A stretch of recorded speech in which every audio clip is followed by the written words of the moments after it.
All right, let's dive into something that can literally make or break a high-performing healthcare team, and that's culture. If you're leading a team of nurses, physicians, and advanced practice providers, you get it. Culture isn't some fluffy, nice-to-have thing. It is absolutely essential, especially when you're handling complex patients in a hospital setting. So today, we're going to break down a really powerful framework for building a winning culture, pulling from some amazing insights discussed within the Culture Coalition. It's the question that probably keeps a lot of us leaders up at night, right?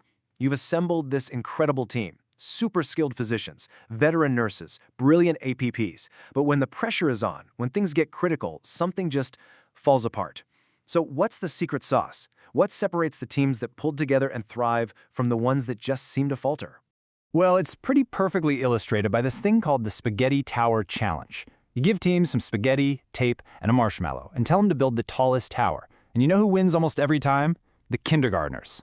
They consistently build towers that are more than double the height of the ones built by MBA students. And why is that? The business students get totally bogged down in what's called status management. They're trying to figure out who's in charge, who's the smartest, who gets to call the shots. The kindergartners, they just start doing. They experiment, they try things, and they help each other out. Now think about that in our world, in a busy hospital unit, an ED, or an OR. That status management thing isn't just a waste of time, it's downright dangerous. It's an invisible barrier that shuts down communication, it stops people from speaking up when they see something wrong, and it gets in the way of the best possible outcome for our patient. So here's our game plan for today. We're going to look at a code for turning your team's culture around, and it's all built on 3 key pillars. Then, we'll wrap it all up by talking about why this matters so much for the people we care about, your team, and of course, your patients. All right, to really get how to build a great culture, we're going to pull from 2 incredibly powerful sources. First, Louis Gerstner's amazing story of turning around IBM, and second, Daniel Coyle's fantastic book, The Culture Code. When Lou Gerstner took the helm at IBM, the company was literally failing. And what he discovered was that fixing the business strategy or the org chart, that wasn't going to be enough. He had to intentionally fix the culture. He proved that for any team, especially one in crisis, culture is the absolute engine of performance. It's everything. So think of it this way. Gerstner's story gives us the proof that a culture-first approach actually works. It's the why. And then Daniel Coyle's book gives us the how-to, a practical, actionable code for building that culture.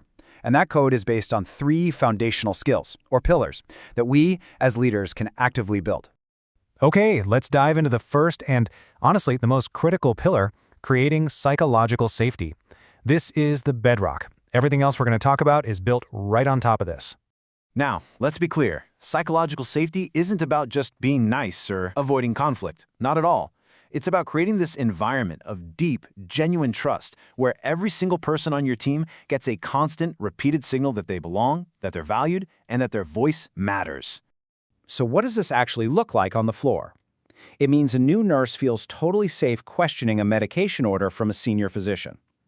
It means an APP feels comfortable saying, "Hey, I'm swamped, I need help," before they get dangerously overwhelmed. See, this isn't just about team morale, it's a core patient safety strategy. And here's a fascinating and maybe surprising tool for building that safety, your physical space. There's this thing called the Allen curve, and it shows a direct, powerful link between physical closeness and how often we communicate. The closer we are, the more we talk, the more connected we feel. Simple as that. So I want you to think about your own unit, your own environment. Do your workstations, your huddle spaces, even your break rooms, are they set up to create those little moments of connection, those collisions, or do they actually create silos? Do they isolate people from each other? Because your physical space is sending a signal, whether you realize it or not. Okay, so once you've laid that foundation of safety, you can start to build on it. And that brings us to the second pillar, sharing vulnerability.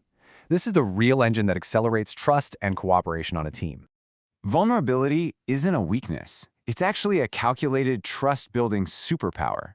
And it works in a loop. It's this little back and forth. One person takes a small risk, they admit a mistake or ask for help. The other person sees that signal and then they respond with a small signal of their own. And with every single turn of that loop, trust gets deeper and working together becomes second nature.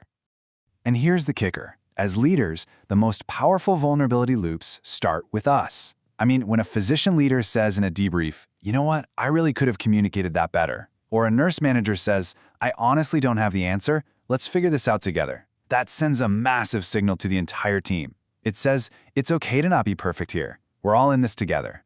And if you want to see this in action, in the highest stakes environment imaginable, just look at the Navy SEALs. They live and breathe this stuff. After every single mission, they do something called an after-action review, or AAR, and they are brutally, vulnerably honest with each other. It's not about blame. It's all about one thing: getting better for next time. We can absolutely bring that same structured vulnerability to our own team huddles.